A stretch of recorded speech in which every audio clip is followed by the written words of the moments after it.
So we face a lot of challenges in our daily life, in our modern, fairly fast-paced lifestyle. There's a lot of pressure on us to support our family, to succeed, to get into the right university, to make enough money, to care for our children in the right way. A lot of expectations on us in our modern society. And in the wake of all that, we can be very harsh with ourselves. We can expect a lot of ourselves. We can use criticism as a motivator to achieve what we think we need to achieve, to get ahead in life, to support the people we need to support. And we can cease to be kind to ourselves. We can cease to offer self-compassion to ourselves. And so self-compassion is a great antidote to the modern pressures that we feel, the pressure to succeed, to perform, to earn, to be the best parent, to be the best employee, to be the best child.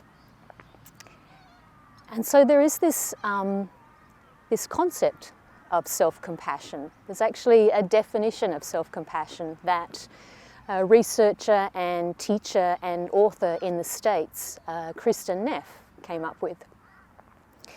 Now she wanted to research self-compassion. She wanted to find out what were people's levels of self-compassion and how did levels of self-compassion affect their well-being, even their physical health, their satisfaction with life.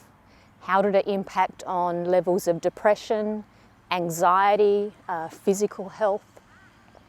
And so she came up with 3 components of self-compassion.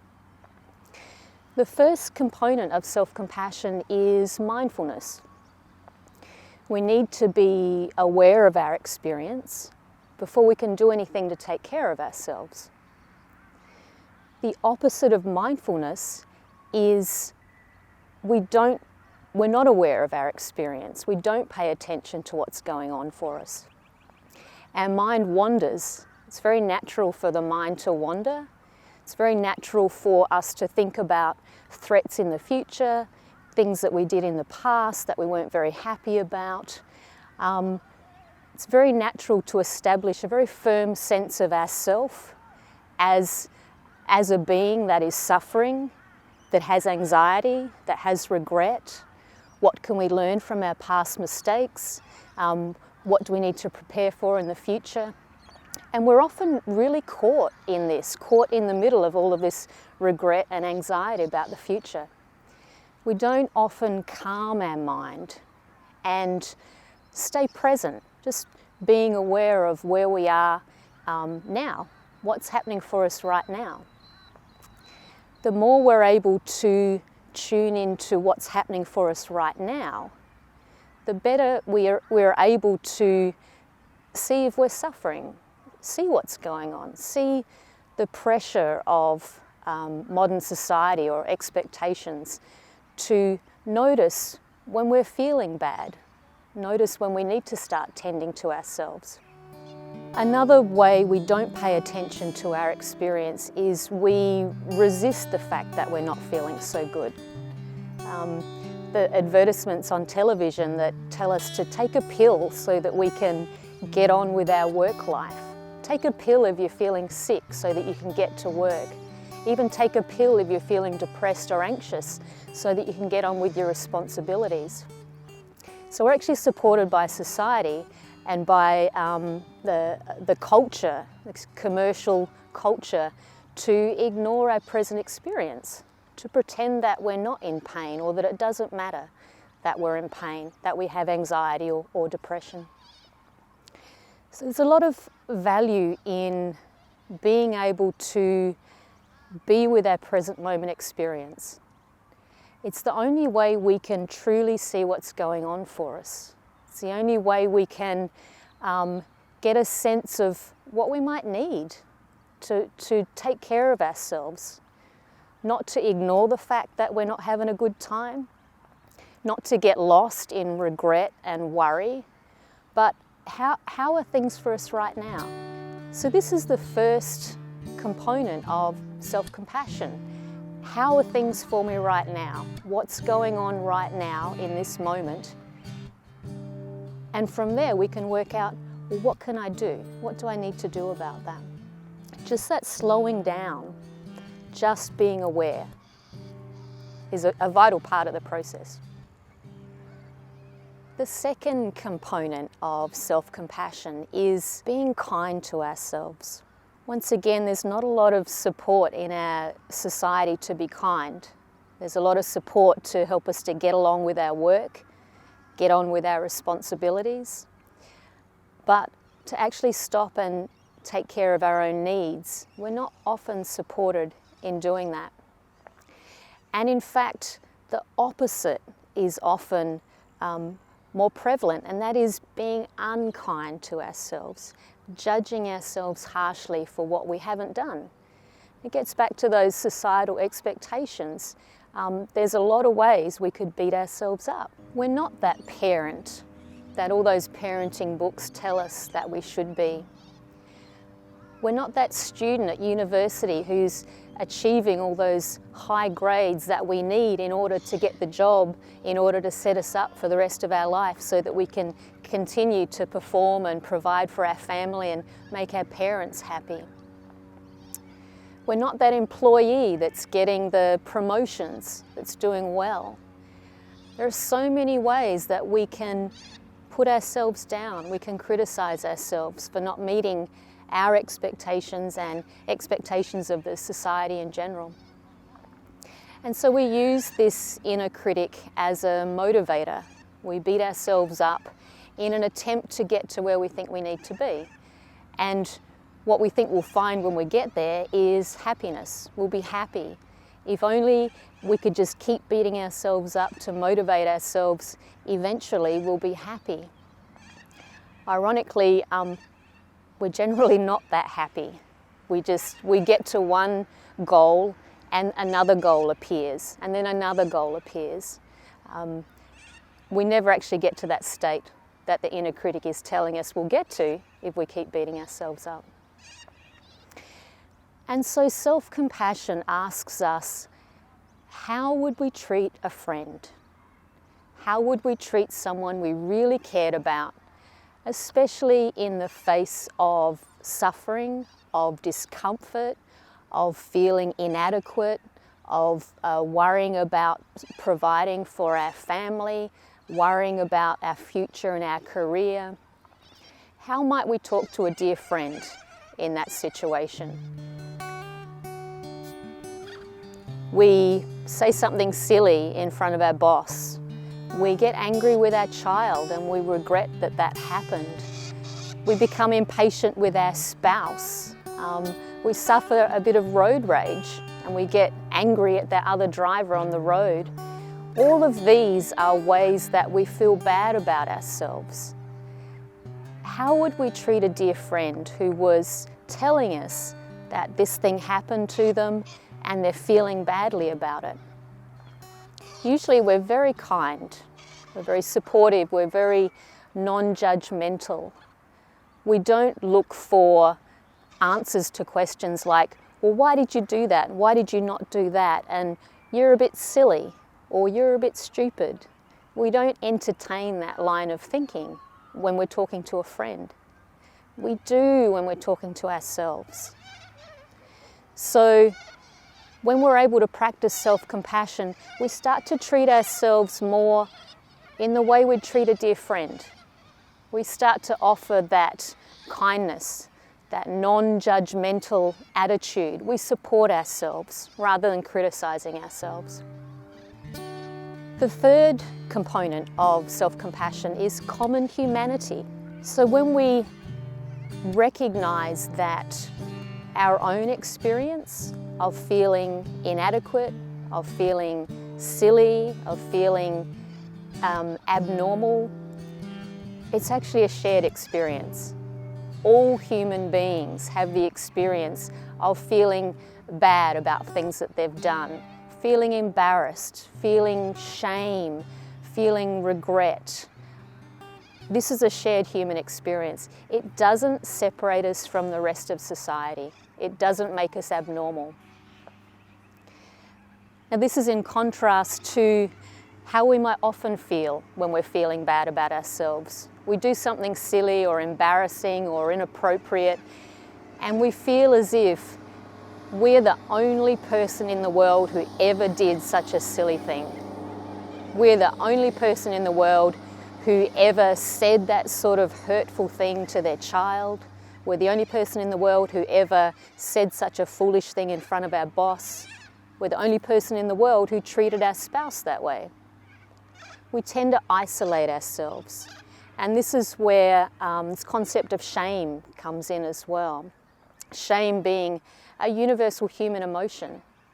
Shame actually makes us feel very isolated from the rest of humanity, but we all experience shame. So what happens when we are able to consider our experience as the same as every other person's experience? Our experience of embarrassment, shame, regret is the same as everybody else's experience. We're able to tuck ourselves into that sense of common humanity. I'm not alone. I'm not alone in my experience. Everybody feels this way. So this is the third component of self-compassion, knowing that we're not alone, knowing that our shame, our failures, our feelings of inadequacy don't separate us from everybody else. So these three components, the mindfulness, being kind to ourselves, and recognizing the common humanity in our experience, they lay the foundation for a whole program of training called Mindful Self-Compassion. This is a training program developed by Kristy Arbon in the States, who came up with that definition of self-compassion, and Chris Germer in the States as well. So Chris Germer is a clinician also working at Harvard University. Kristy Arbon being a researcher, teacher, and associate professor at the University of Texas in Austin. So they came together a number of years ago, and they developed this 8-week program to teach people the skills of mindful self-compassion. The beautiful thing is that we can learn these skills. Even if we don't have much of a sense of mindfulness, even if we're not kind to ourselves, even if we feel like we're abnormal and no one else has this experience that we have, we can actually learn to cultivate these qualities. We can learn these understandings. And this is what the Mindful Self-Compassion program is all about, to teach us to be kind to ourselves, to be mindful about our experience, and to see ourselves as part of the human experience. Even if we didn't learn these skills as children, even if our parents were unable to instill in us a sense of kindness for ourselves, or an understanding that we're part of the human experience, we can learn these skills as an adult. It's not too late to learn to start being compassionate to ourselves. So there's a program called the Mindful Self-Compassion Training Program. It's being taught all over the world now. And research has shown that when we're able to increase our self-compassion, which is what this training program is all about, we tend to be happier. We tend to have better life satisfaction. We even tend to have better physical health, we're finding. Higher levels of self-compassion also correlate to decreases in things like depression, anxiety, feeling bad about ourselves. So we can actually change our experience of being with ourselves in the world when we can develop a stronger sense of self-compassion. We can develop this muscle of self-compassion and mindfulness that can serve us well as we move throughout the world. Self-compassion gives us the ability to be courageous with our emotional experience. It allows us to stay with ourselves in our difficult emotional experience. We don't feel we need to turn away from ourselves. we have the courage to be with our difficult experience, to ask ourselves, what's going on? And what do you need? In the same way we would do that for a dear friend. And so this training program is being offered in Australia. This is the second year in a row we've been teaching it at Byron Bay. And this is an affiliation with the University of Sydney Centre for Rural Health. You can find out more information at their website, cbttraining.com.au. And to find out more about mindful self-compassion in general, you could go to the Centre for Mindful Self-Compassion's website, which is based in the US. There you can find recordings of meditations, so you could listen to some guided meditations that help you to develop these skills of mindfulness and self-compassion. There are videos, especially of Kristy Neff, explaining these components of mindful self-compassion. There are lists of books that you might like to read to support your understanding and practice of mindful self-compassion.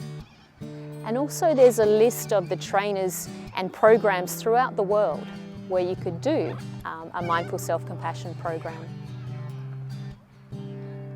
So if you're experiencing anxiety, depression, the effects of a strong inner critic, that inner voice that beats you up every day, telling you to do better, do more, the invitation is to try some mindful self-compassion. You haven't really got anything to lose. You can start off in very small ways. There are some short meditations that you could do that are on the website. You can start to develop a mindfulness practice, and a mindfulness meditation can be as short as paying attention to your breath kindly for 3 minutes. Do you have 3 minutes in the day to start to tend to yourself, to start to slow down the inner chatter, slow down the inner critic, and just be mindful of what's happening in your experience? How would it be to learn a practice that doesn't turn into another goal, into another thing to strive for in your life, but a practice that simply invites you to be with your own experience in a kind way and to give yourself what you need in that moment, the same as you would for a dear friend? This is what self-compassion can do.